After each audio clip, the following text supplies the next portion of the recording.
La vocation d'un club, c'est de préparer les joueurs pour qu'ils soient un jour sélectionnés en équipe nationale. C'est-à-dire préparer au niveau du club pour qu'ils puissent servir le pays au niveau national.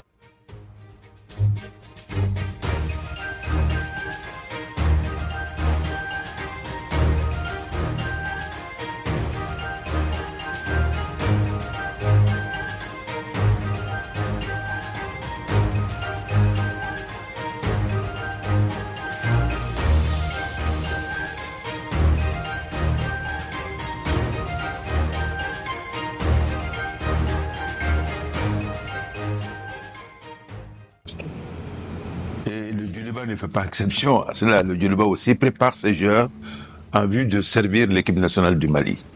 Bon, maintenant, la sélection au niveau de l'équipe nationale dépendra des priorités et de la stratégie de l'entraîneur.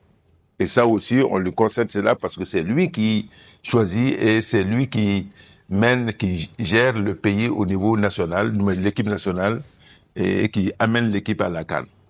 Donc je dis bien, nous préparons nos joueurs et nous les laissons à la disposition de l'entraîneur national. Vous savez, le Djoliba, c'est un club historique.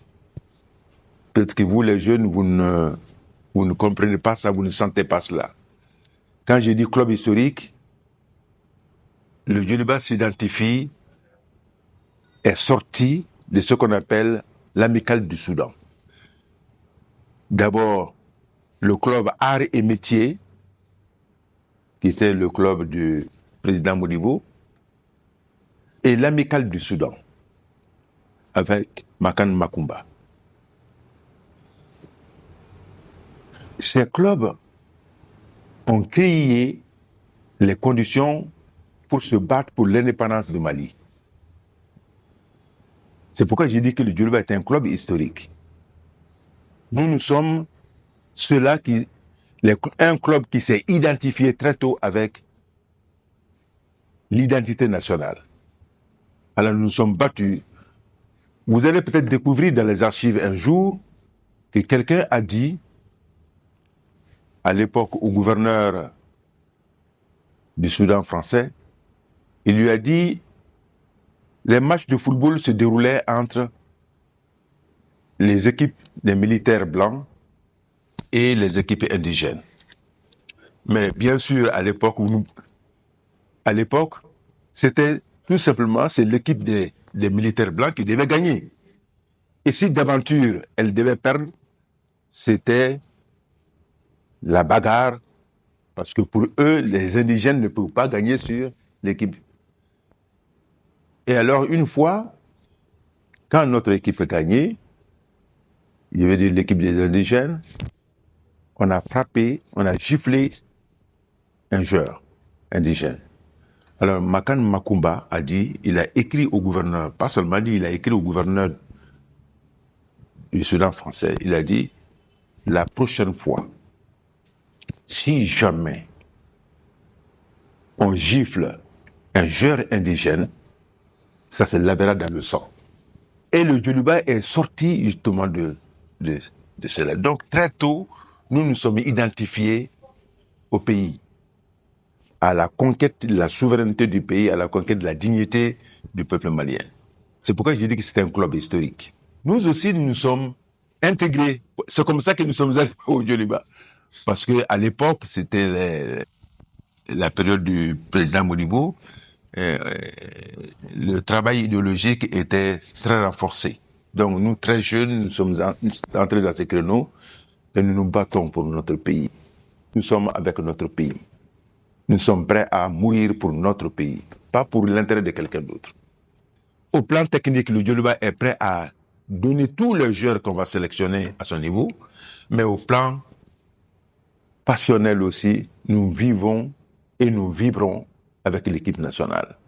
Et tous ceux qui souhaiteraient soutenir l'équipe nationale en Côte d'Ivoire, le Djoliba serait prêt à créer les conditions pour qu'ils puissent participer.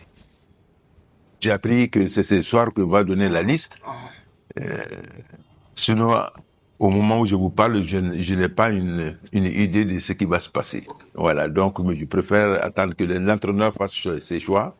Et en ce moment, dans tous les cas, qu'il y ait un joueur du Djoliba ou pas, ben, le Djoliba supportera les aigles avec toute la force de son énergie. Vous savez, au Djoliba, pour nous, il n'y a pas de pronostic. Tu montes sur le terrain, les réalités du jour, tu joues avec les réalités du jour. Voilà, nos entraîneurs nous ont appris cela. Tu joues avec les réalités du jour. Oui. Moi, je préfère plutôt faire des prières pour nos aigles. Très sincèrement, du fond du cœur. Alors, vous comprenez, en tant qu'ancien président de la fédération, je suis de cœur avec ceux qui aujourd'hui dirigent la fédération. Et je suis de cœur également avec les jeunes qui vont être sélectionnés pour défendre les couleurs de notre pays. Et j'ai pris pour eux parce que c'est une tâche énorme. Quand on est choisi 23, imaginez 23 sur combien de millions de jeunes du Mali, et quand on est choisi, ça veut dire que on pense que vous pouvez apporter quelque chose à votre pays. Et se battre pour l'image de son pays. Cela n'est pas donné à tout le monde. Et quand vous avez cette opportunité, on se bat jusqu'au bout. J'ai pris qu'ils aillent le plus loin possible. Le plus loin possible. Pour l'image de notre pays, pour la défense de l'image de notre pays. Et ça, c'est extrêmement important pour nous.